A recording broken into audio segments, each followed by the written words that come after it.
Today on Folks, we'll be talking to Faye Williams, who is hoping to become the first black this century to represent Louisiana in Congress. Sonya Masingale talks to Elliot Guillory, who says he is on his way to becoming the best artist in the world. Then we'll have a look back at what some people call the good old days. I'm Rob Hinton. Those stories and more today on Folks. Everybody says folks, just plain old folks. Everybody just people all over the world. Folks who live, folks got to give, folks got to care, ooh, folks got to share. Our world is small, so very small. What touches one of all, ooh, touches us all. So stay alive just to survive.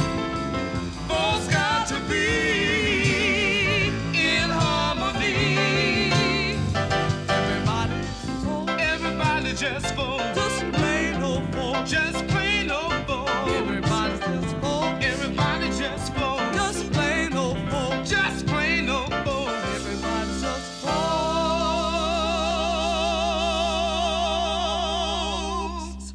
Hello, everyone, and welcome to another edition of Folks. Today, our first segment features an Alexandria woman who hopes to represent Louisiana's 8th District in the U.S. House of Representatives. Her name is Faye Williams, and she recently told me why she has decided to run for Congress. Well, I decided I wanted to run for the congressional race because I had an opportunity to see and meet a lot of people in the district, and I saw the suffering of the people in terms of the great numbers of people who were unemployed. And also, as an educator, I saw a lot of problems in education that needed to be dealt with. And I think that I had the experience and the expertise to help to deal with those problems. Some people think of you as a political unknown. Do you think of yourself as a political unknown? And if so, is such a label a liability or an asset? I'm not sure I agree that I'm a political unknown, but if I am, it doesn't seem to have hurt me.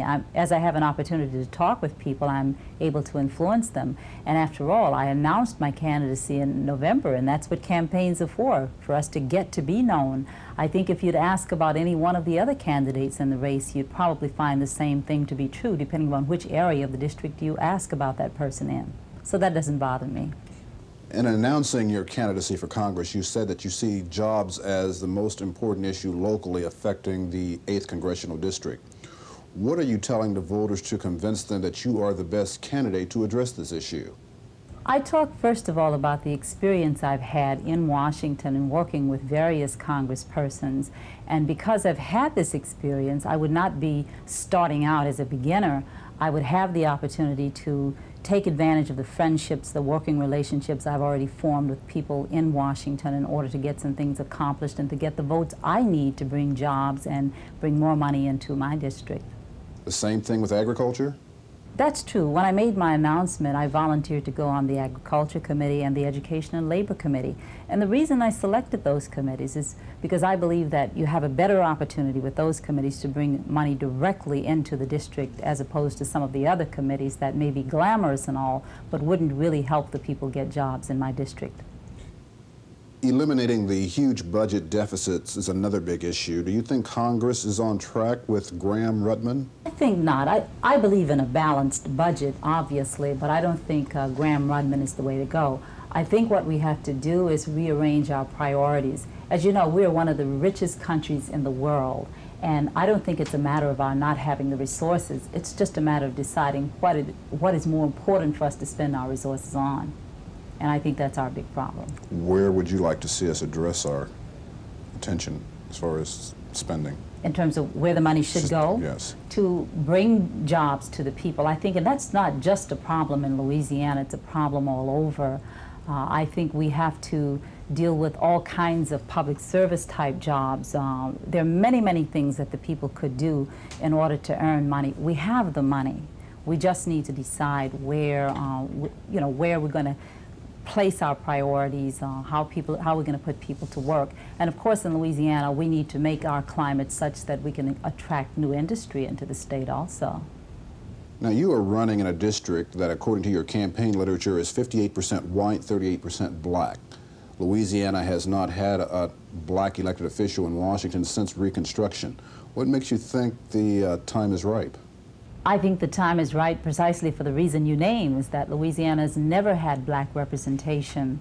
And I think the record will show that when blacks are elected to office, they can represent all of the people, and I would be no different.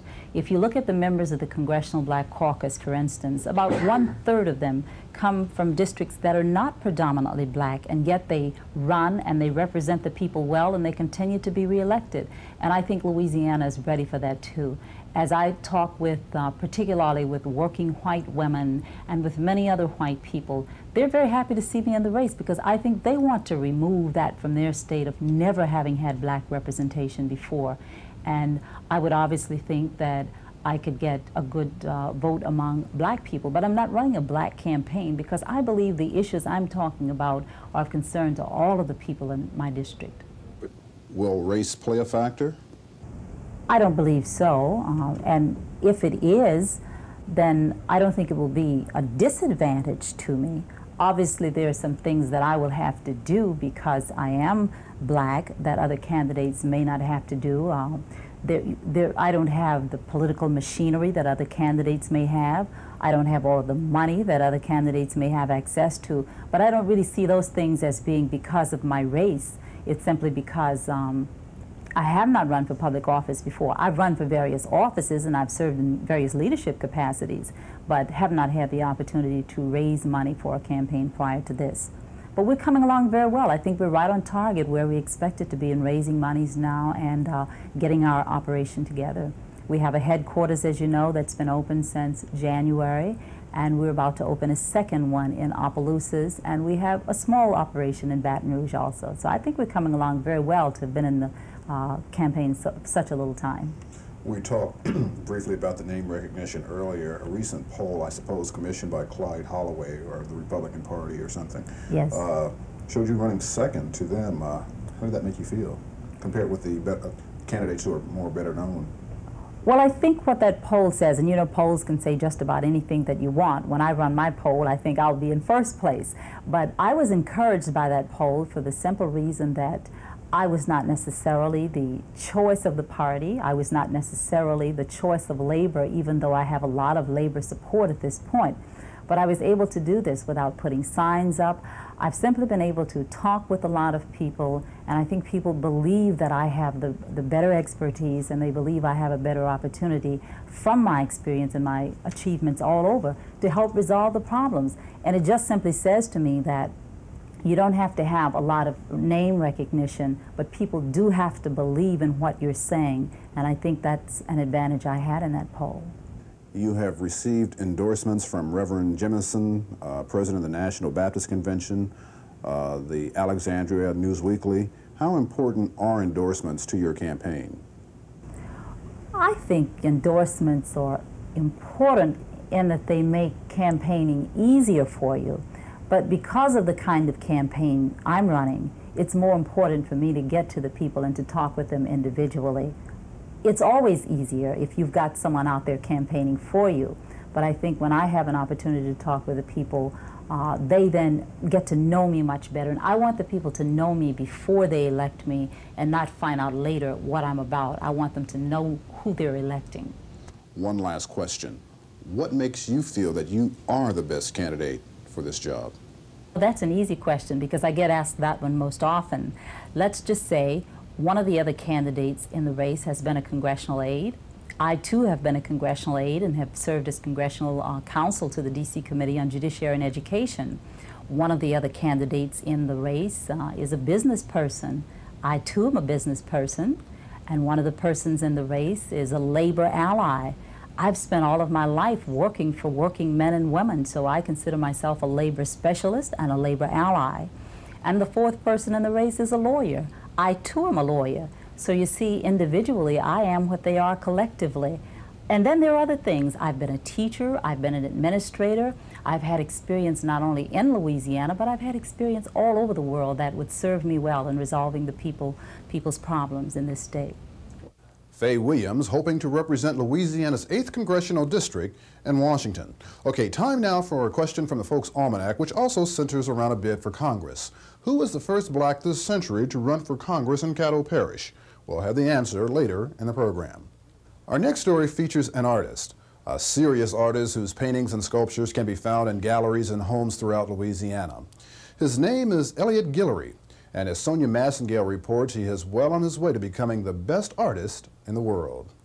Most likely you've seen Elliot Guillory's work, even if you don't recognize his name. He's one of those talented few at Lamar Advertising who paint those magnificent billboards you see all over town. There is a serious side to this artist as well. He has created original paintings and sculptures which show a talent far beyond his 27 years. Now, interviewing this artist required some ingenuity on our part. Luckily, I'm not afraid of heights. When I was a little kid, I always wanted to be the greatest artist in the world. I'm still trying. But I try to be very versatile, you know, as far as sculptures, portraits, signs. Try to pick up different techniques because, I mean, you know, to me, to be real great, you have to do a lot of studying and research. And so, I mean, right now, I'm not number one. I look at myself as being number two, so I have somewhere to go. So I'm still striving to perfect myself. Was your family supportive of your decision to draw and paint? Yes, very much so. You know, I have my mother, she's my biggest critic. My brother, he's also my critic also. He's very influential, and he pushes me a whole lot. Basically, I like to compete against him because he's my big brother, and he's you know, outstanding to me. One of my favorite people. It's been said that artists must suffer for their work. Do you feel that that's true? In some cases.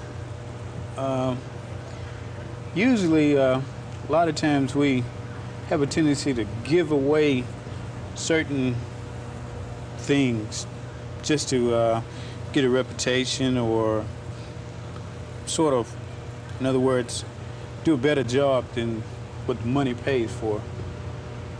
So, in that sense, yeah. Well, most of them, they become famous after they're dead. You know, I can't wait that long, so I'm trying to do it while I'm alive. Have you suffered for your creative expression? Maybe, because of the fact that I'm 27 and I'm not married yet, so maybe that has something to do with it. Because, you know, my career in art, to be an artist, especially in Louisiana, it's not really easy. So you have to produce more and, you know, stay in a lot instead of going out and having fun. So in that sense, yeah. So I'm dedicated, real dedicated. In fact, I go to sleep thinking art, wake up thinking art. So it's in my blood. Guillory comes from a talented family. He painted this copy of an old painting on a dare from his older brother, an architect. My mother influenced me the most as an artist because of the fact that when I was a little kid, I told her I wanted to be the greatest artist in the world. And I love her for that because she told me I could be. And all I have to do is just strive for it. So I'm on my way. Where do you get the inspiration for your original pieces? Basically, life as it is.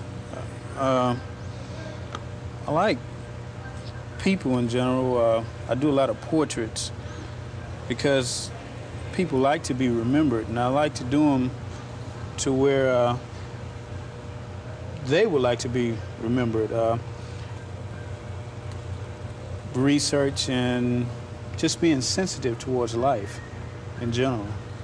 I enjoy just about everything, but I'm a realistic artist, so it has to be something that deals with a lot of character. And it has to be very hard to do because that's where I get most of my drive from, doing things that other people can't do. So then I just put on my armor and attack it. What do you want people to get from viewing your paintings and sculptures? I want them to be sensitive to life as I am, you know, become very caring. Some pictures that I've done were of poverty, and so when I project this image, I want a person to feel it also, be in that environment, and just, you know, become a more caring person also. And if I paint a happy picture, I want them to feel the joy, you know, just express, you know, life as it really is. Have you ever had a creative dry spell? Not too much. Right now, I'm conditioned to force myself to create certain things. Usually, I just close my eyes and start visualizing different things, and I like competition, so I don't really have a dry spell at all, because I'm constantly moving and doing something, you know. And if it's not related to art, I love working, so I kind of keep things flowing. How has work on the large signs here at Lamar changed your own work?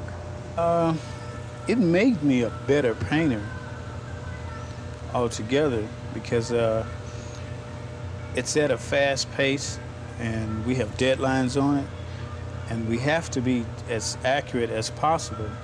So I developed new techniques and become real fast with it. And so by me being a perfectionist, I learned to eliminate a lot of mistakes before I get to them and just bypass them and keep going. The large scale of the pictorial work, because you know, I think of Michelangelo and things that he's done, I feel that I can do them also. And by me being in today's environment, this is the closest thing to it.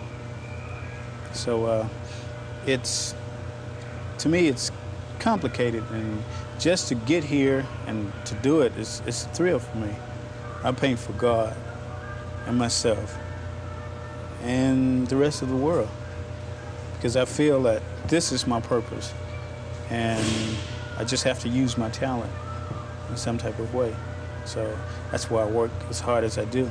So what's in the future for Elliot Guillory, the greatest artist in the world? Well, in the future, I intend to produce a lot more work. I'm thinking about doing 4 mural panels, about 8 feet by 16 feet, of Revelation, the book of Revelation. And so I think I'm going to work on this for about a year. And I'll see where that takes me from there. But I'll be here at Lamar. And so basically, I'll just keep busy doing things to excite myself and other people too. Okay, time now for a folks flashback. Our flashback this week centers around another Louisiana artist, painter Don Cinconi of Eris, Louisiana. I think that the professional part of it, I had no concepts of it as a child. I simply wanted to be an artist, and the earning from it never entered into it from the beginning. Later on, as I continued to pursue painting, I still saw no reality in it, and yet I still pursued it. And finally, at one point, I saw the reality of it and the possibilities, and it has turned out that my judgment has been fairly well founded. Long before the automobile, the computer, and even electricity, life was a bit slower here in Louisiana, and definitely less complicated. Now, some people call that period of time the good old days. Well, every year, the West Feliciana Historical Society brings the good old days back to life. And Sonya Masingale was on hand this year for the recreation. We're here at the Rural Life Homestead, just about 5 miles north of St. Francisville, for a very special part of the Audubon Pilgrimage celebration. The Rural Life Homestead represents something that most of us have in common, since most of us didn't come from privileged plantation homes, but all of us had a grandparent or a great-grand who lived on a farm, and this is the way it was.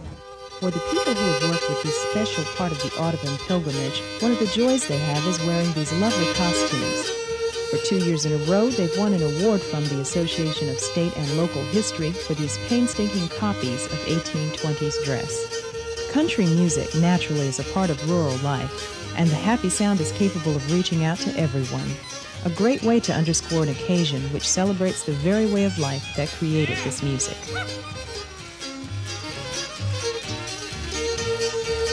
This occasion gives the West Feliciana Historical Society a chance to strut their stuff. Members of the society and friends bake crackling bread and sweet potatoes in a wood stove using Grandma's recipes. For a small fee, everyone can taste what food was like in the good old days. Dump Metz comes from 3 generations of lumbermen, and for 3 generations, the Metzes have hand-hewn shingles. In fact, the family survived the Depression by making shingles. Dump is one of the few practitioners of this nearly lost art. For years, Richard Thompson wove baskets as a hobby, but in recent years, he's been preserving the craft by passing it on to younger family members. White oak is about the best you're gonna find. Why is that? Well, it's just the best wood. You take the other wood, such as ash, it'll break. But this shit here ain't gonna break. So you put that stuff together while it's green, and it'll be there. What we have to do, we have to build a basket. Then we leave it out in the sun about 4 hours. Let it dry out. Then we turn that down like that. Then to turn it down, we have to leave it out in the dew overnight. Then it gets green again. Then we get up early in the morning, we turn them all down early in the morning before the sun dries it out again. It's been done mighty well. For the other words, since 76. And 2 or 3 years later, I retired. And I've been just traveling around, demonstrating and making baskets. Because of men like Thompson and his interest in preserving tradition, we will continue to enjoy the beauty and durability of well-made baskets.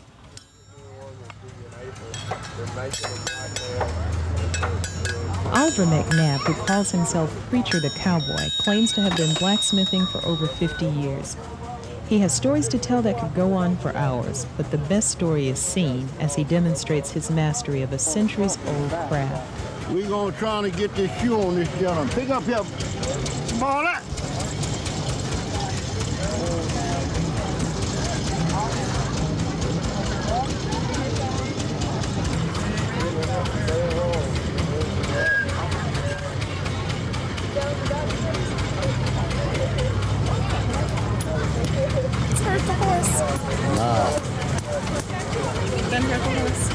You don't even feel it. Now, how did you learn how to blacksmith? Hard time. Being made to do it when I was a boy. And after I grown up to be a man, I just kept it up. Keep from being independent. I want to be independent. I don't want to wait on nobody to do nothing for me, so I started doing it myself. Well, you don't still do it this way anymore, do you? Yeah. Do you? Y'all still shoe horses the same way? That's the only way we know. Only thing about it, we don't have to use the blower no more. We buy them already factory set, and that's what you call a cold set. We don't have to heat them, we don't have to heel them, we don't have to punch them, do nothing.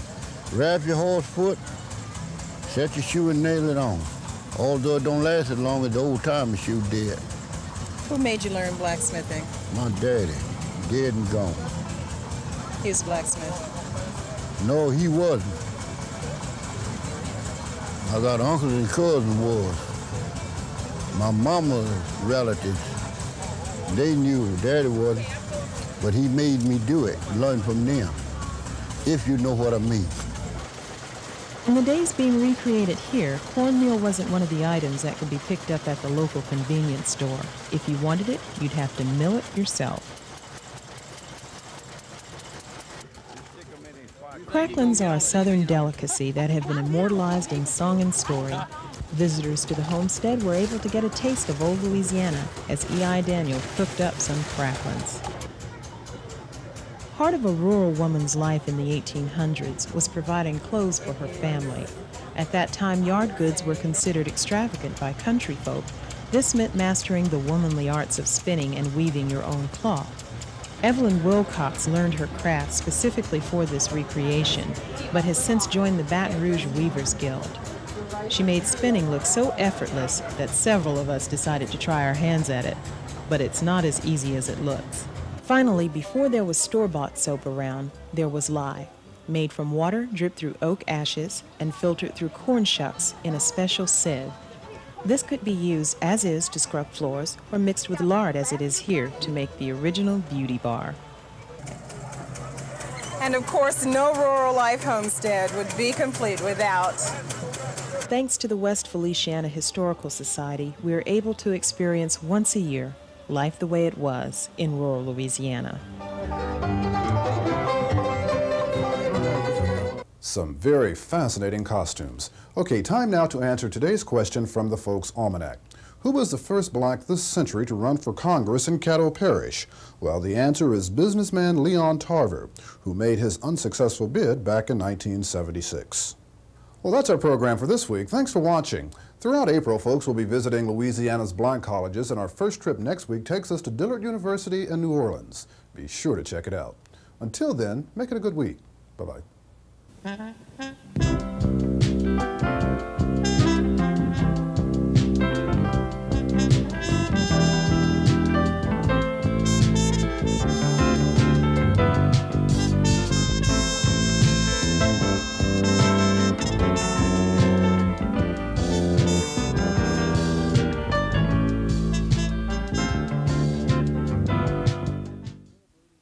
Folks is celebrating its 5th year on LPB.